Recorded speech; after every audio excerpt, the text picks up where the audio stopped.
그냥 요즘은 생각이 많아져서 그러니까 저는 어떤 과정을 거치고 있냐면 기존의 A라고 생각했다가 이게 사회 변화한 뉴스를 보고 A 프라임으로 바뀌었다가 A 프라임에서 또 프라임 프라임으로 바뀌었다가 뭐 트리플 프라임으로 바뀌었다가 막 계속 이렇게 생각이 변하고 있고 그리고 느끼는 건 생각보다 너무 빠르다.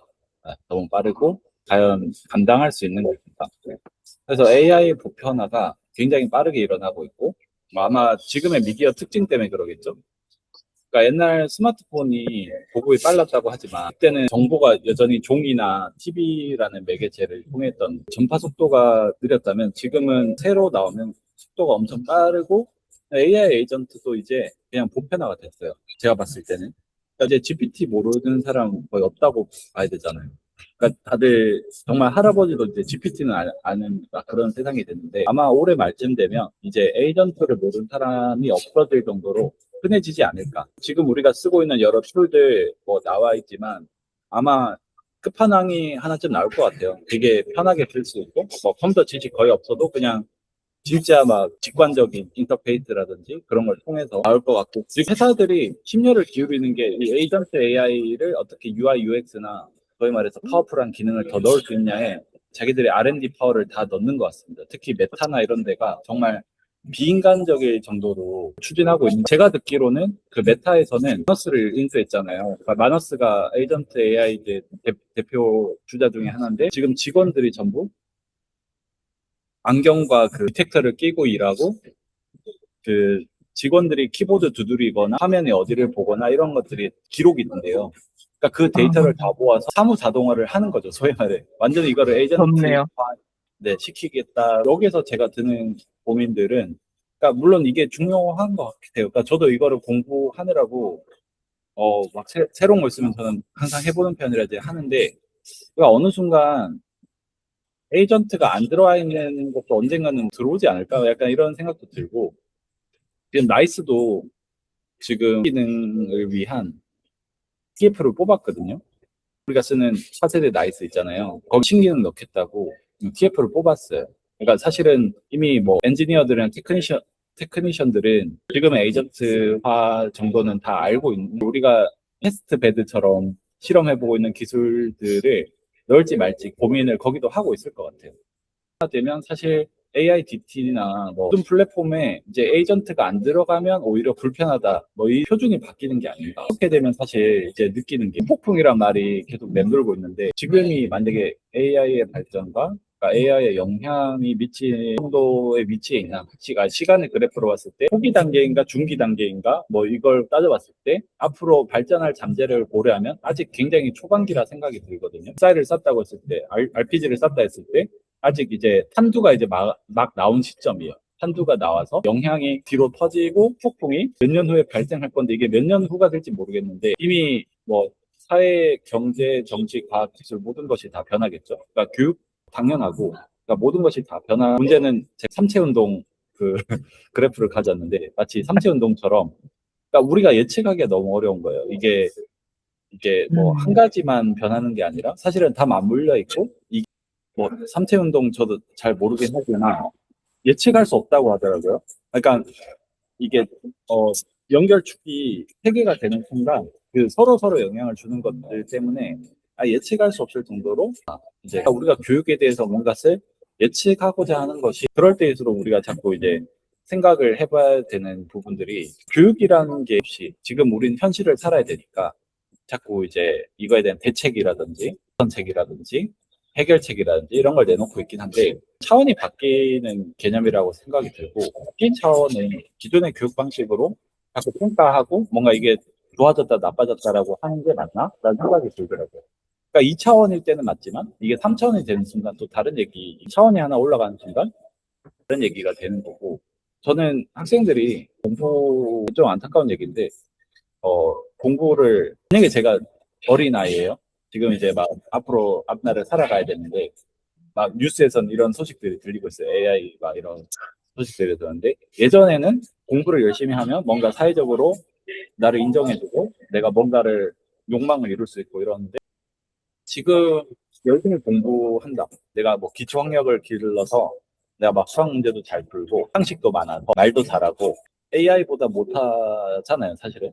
사람을 욕망할 것인가? 이게 문제더라고요. 그러니까 인문학적으로 봤을 때 사람을 움직이는 동력에 대해서 여러 가지로 해석할 수 있지만 저는 지금 같은 고도화된 자본주의 사회에서는 결국 메커니즘적으로 욕망이 되게 중요하다고 생각하거든요. 그 타자의 욕망을 욕망한다. 뭐 락강이 얘기한 그 얘기도 있지만 욕망이 개개인적으로 봤을 때는 욕망이 아니라 자신의 뭐 가치관이나 어떤 신념으로 움직이는 사람이 물론 있겠지만 자본주의라는 건 하나의 거시적 관점이니까 시적으로 봤을 땐 결국 욕망이거든요. 그리고 교육도 그냥 사회의 자본 중에 하나이기 때문에 뭐 우리가 뭐 교육의 순간 이상 이런 걸 얘기할 수도 있지만 우리나라처럼 경쟁이 심하고 이제 학력 인플레가 심한 나라에서는 욕망을 심어주지 어려움 들어요. 계속 새로운 욕망들을 만들어내야 되는 거고 그래서 자꾸 이제 빅테크들이 이제 그런 것들을 위해서 새로운 걸 만들어내면서 시장을 계속 넓혀 이게 있는 이상 뭐 누군가는 그런 얘기를 하더라고요. 이제 AI가 대한 중요한 시대가 돼서 누구도 일하지 않아도 뭐 누구나 기본적인 걸로 살 수 있다고 하는데 지금 같은 사회가 구성되고 운영되는 형태를 보면 욕망이 만들어져야만 이제 운영이 되고 아마 조만간 몇 년 안에 뭔가 새로운 산업이나 뭔가 욕망을 추구하는 것들이 계속 만들어질 것 같아요. 누가 얘기했듯이 AI도 프리미엄 서비스로 이제 지금 우리가 200달러, 한 달에 200달러가 와 비싸다 하지만 아마 한 달에 2,000달러, 한 달에 2만 달러 이런 제품들이 만들어져서 마치 그거를 지불하면 신이 된 것 같은 느낌의 엄청난 기능들을 혹시 그 저는 PIP 창 네. 내린 다음에 얘기해 줄 수 있으신가요? 네, 죄송합니다. 뒤로 그냥 네. 쭉 내려주시면. 인터넷 그냥 가져온 거고, 들에 우리가 공부라는 내용보다는 우리가 세상을 해석할 눈을 얘기를 해줘야 되겠다라는 생각이 들었어요. 왜냐하면 기존의 이제 사회 질서나 이런 것들에 대해 생각할 수 있게, 그러니까 이론들이 아마 생각하는 능력, 무조건적인 어떤 언론이나 이런 여론, 뭐 기업들의 전략에 놀아나지 않는 이제 그런 생각하는 힘이 필요하다는 생각이 들었고요. 윤리적인 부분이 굉장히 중요해질 것 같고 지금도 문제가 되고 있지만 AI 때문에 윤리적인 모호해진 부분이 너무 많아요. 저작권부터 시작해서 지식에 관련된 것들이 다 있었어요. 이게 누가 소위 말해서 생산을 한 건지. 그러니까 누구는 이런 얘기를 하더라고요. AI란 거는 인류가 공동으로 생성했기 때문에 그러니까 우리가 인터넷에 있는 자료라든지 모든 저작을 인류가 생성한 거기 때문에 인류 모두가 저작자다. 그래서 우리가 보편 소득을 받아야 되는 이유도 우리 모두가 기여를 했기 때문에 뭐 받아야 된다. 뭐 그런 얘기를 하지만 사실 이건 유토피아 같은 얘기고 우리가 살아가는 자본주의 세상은 그렇지가 않잖아요. 가면 갈수록 이제 언어의 문제도 점점 모호해지고 있고 우리가 기계를 끼면 다 해석 통역이 될 거고 지금도 해외여행 갈 때 사실 두려움이 거의 없잖아요. 그냥 기계만 있으면 웬만한 것들은 다 해결이 되고 좀 불편함은 있을 수 있겠지만 이런 시대가 되면서 나중에 민족주의라든지 어떤 국가라는 개념도 이제 좀 모호해질 수도 있겠다. 뭔가 그런 생각이 들고 잘 사는 나라끼리는 더더욱더 연대를 할 거고 아마 지금 소위 말해서 이 AI의 필수적인 기술을 갖고 있는 나라들은 서로 이제 프렌들리 되고 여기에서 사실 배제된 나라들은 너무나 사실 낙후되고 배제되고 더 배제돼서 그러니까 저는 영어 교과라 그런지 몰라도 근데 우리나라나 미국 같은 데는 AI의 부작용 폐해를 하고 있지만 제3세계라고 불리는 사실 제3세계란 말도 안 좋은 말이지만 그런 나라들은 아예 꿈꿔볼 수도 없는 얘기들을 하고 있는 거거든요. 사실은 양극화 얘기가 계속 나오는데 AI를 쓰는 사람과 안 쓰는 사람의 그 격차도 커지겠지만 가능한 국가랑 안 가능한 국가 뭐 비용 문제도 있잖아요. 사실은 우리는 어느 정도 자본의 수준이 미국의 빅테크의 그 기술을 감당할 정도의 돈을 벌기 때문에 이거 좀 자유롭게 쓰는 편이지만 꿈도 꿀 수 없을 정도로 이제 비싸단 말이에요. 이게 갈수록 불평등의 문제 이런 것들이 계속 생길 수. 우리나라는 한편으로 이게 굉장히 다행이라고 볼 수 있는 게 어쨌든 이 대열에 합류를 했고 어쨌든 우리나라 사람들 성향으로 봤을 때 굉장히 기술은 잘 따라갈 것 같긴 해요. 국제적으로 발생하는 문제들이나 뭔가 윤리적 문제 뭐 어떻게 우리가 생각해야 될지 그리고 아이들한테 결국 이 얘기도 해줘야 되는 것이 아닌가. 그러니까 결국 우리가 우선순위가 있다고 하면 저는 현재 우리가 겪고 문제들도 중요하지만 애들이 살아갈 5년, 한 10년 후가 더 우선순위라고 생각이 들고 그러니까 이런 것에 대한 생각도 해주면 좋겠다라는 생각이 들었고요. 그다음에 얼마 전에 이게 나왔어요. 아이들이 우려와는 달리 일단 어린 아이들이긴 한데 문해력이 세계 1등으로 나왔고, 그 2위와도 격차가 상당한 걸로 나왔거든요. 2위가 영국인가 그런 봤는데. 결국 우리나라가 똑똑하긴 똑똑하다, 되게. 그런 사람들이 똑똑한 뭔가가 있다라고 생각을 하는데, 이 정서 발달이 중위권이, 그 아이들 관계 맺기, 이런 것들이 어려지는 것 같아요. 특히 제가 느끼는 건, 최근 10년 요 사이에 사회가 서구권의 그 문화 같은 것들이 급격히 받아들여지면서 처리가 되는, 그러니까 법적으로 문제가 되는 것들이 되게 많아져서 서로 조심하게 되는 시대가 된 것 같아요. 그러니까 학폭 같은 것도 예전에 뭐 워낙 심각해서 문제가 되긴 했지만 지금은 학폭을 가지고 악용하는 막 그런 사례들도 생기고, 이 만들어진 걸 잘 보면 이게 다른 사람들과 잘 지내라고 만드는 법인지 아니면 다른 사람들과 절대 어울리지 말고 최대한 고립해서 사는 게 가장 법적으로 안전하거든요, 사실은. 이게 너무 극단적으로 변해서 요즘은 결혼도 안 하고 뭐 이렇게 막 완전 그런 분위기로 흘러가는데, 문제는 지금은 제가 봤을 때 3, 40대, 특히 저 같은 40대 같은 경우는 옛날 시대를 살아봤기 때문에 사람과의 교감 뭐 이런 것들을 우리 기준으로 생각을 해서 이게 아주 중요하다 생각을 하고 있는데, 점점 저희는 늙어갈 거고 나중에 10년 후면 당연히 얘들이 주류가 되겠죠. 사회관계에 대한 인식 자체가 완전히 바뀌어버릴 것 같다는 생각이 들어요. 무조건 뭐 나쁘다 그건 아닌데, 제가 봤을 때 바뀐다면 얘네들한테 어떤 관계에 대한 인식을 심어주는 게 맞을까? 예전에 어떤 관계에 대한 인식이 물론 단점도 있었고 뭔가 안 좋은 점도 있었기 때문에 만들어지고 뭔가 새로운 방식의 인간관계들이 만들어지지만, 지금 보면은 좀 걱정되는 부분들도 많거든요. 그러니까 요거에 대해서도 우리가 생각을 해봐야 되겠다는 생각이. 제가 요즘에 초점 맞추는 게 이제 사고력이란 부분인데요. 아까 미양쌤하고 같이 계시는 그 역사쌤이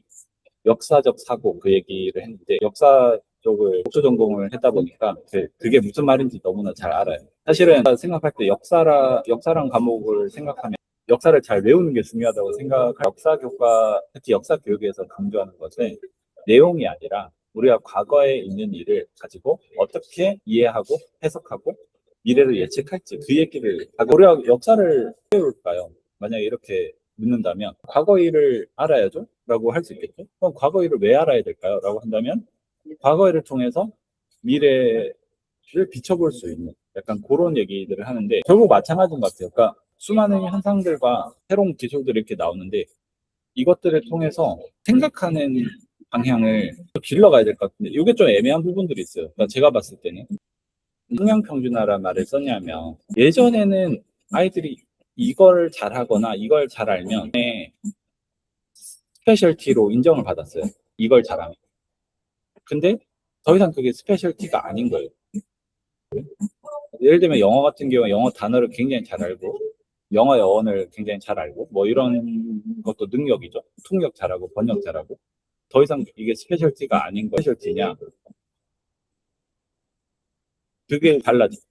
그러니까 이거를 굳이 상향됐다고 저는 한 게 맞나 좀 생각이 들긴 하는데, 달라진 건 확실하고 예전에 우리가 강조하던 차원보다 높아지는 건 맞는 것 같아요. 당연히 이렇게 되면서 예전에 강조했던 기술들이 평가 절하가 될 가능성이, 그건 좀 안타까운 얘기인데, 우리가 학창 시절에 그렇게 열심히 배웠던 내용들이나 그 능력들은 평가 절하가 될 가능성이, AI가 그걸 할 수 있다면 아이들은 그 이상의 것을 뭔가 요구를 받을 거예요. 그러니까 스페셜티까지 되려면.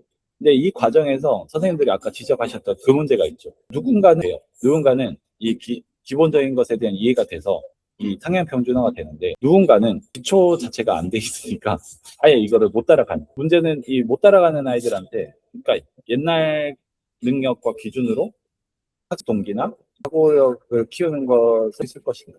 그러니까 그게 어려운 것 같아요. 그러니까 예를 들면은 지금은 아직 그런 애들이 없는데 분명히 그 얘기를 할 거예요. 그러니까 너희들 이거 공부해야 돼 하면 컴퓨터나 AI가 다 하는데요. 제가 왜 이걸 왜 해야 돼요? 이 얘기가 나올 수 있다는 거예요.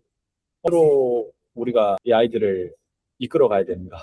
그러니까 그 교육적인 관점이라든지 이론들이라든지 방법론이라든지 이런 것들이 계속해서 나와야 되는데, 제가 생각할 때는 너무 발전이 빠르다 보니까 이거에 대해서 논의할 시간도 너무 부족했고, 학계는 특히 좀 인문 쪽은 에이전트가 이 정도로 발달을 했는지도 잘 몰라요, 사실은. 아직 이제 챗 GPT가 환각이 있다 없다 약간 요 정도 논의에서 멈춰 있기 때문에 저는 조금 더 불안한 것 중에 하나가 디지털에 대한 나쁜 여론 이게 올라왔다고 했던 세한쌤이 이제는 디지털은 결국 나쁘다라는 것 때문에 아예 교육에서 세상이 변하는 것을 인정 안 하고 과거 것이 주었다. 온고이 지신으로 포커스를 맞춰버릴까 봐 그게 두려워요. 어쨌든 간에 우리나라는 굉장히 국가 주도적인 형태고 교육기관이나 교육 사상가들이 그러니까 교육을 전문적으로 하는 사람들이 결정하는 굉장히 큰 영향을 미치잖아요. 지금 새로운 교육과정이나 이런 것들도 이런 내용들이 반영되는 게 되게 중요한데 문제는 기초 학력이 부족하다 뭔가 아이들이 학력이나 이렇게 떨어지더라 이런 것 때문에 오히려 과거를 회귀할까 봐 그게 좀 걱정이 되고 차원이 바뀐다고 생각이 드는 게 예전에 교육과정이 새로 나오거나 할 때는 기존의 것에 더 플러스 알파 뭔가 그런 느낌이었다면 지금은 아예 교육에 대해 생각하는 것 자체가 2차원에서 3차원이 된 것 같다 약간 그런 느낌이 들어서 아마 다음에 우리가 교육자 어떻게 될지 모르겠지만 조만간 교육에 대해서 일을 하고 정책을 짤 때는 그 달라진 차원에 대한 논의가 돼야 되는 것 같다는 생각이 들었어요. 네, 여기까지입니다.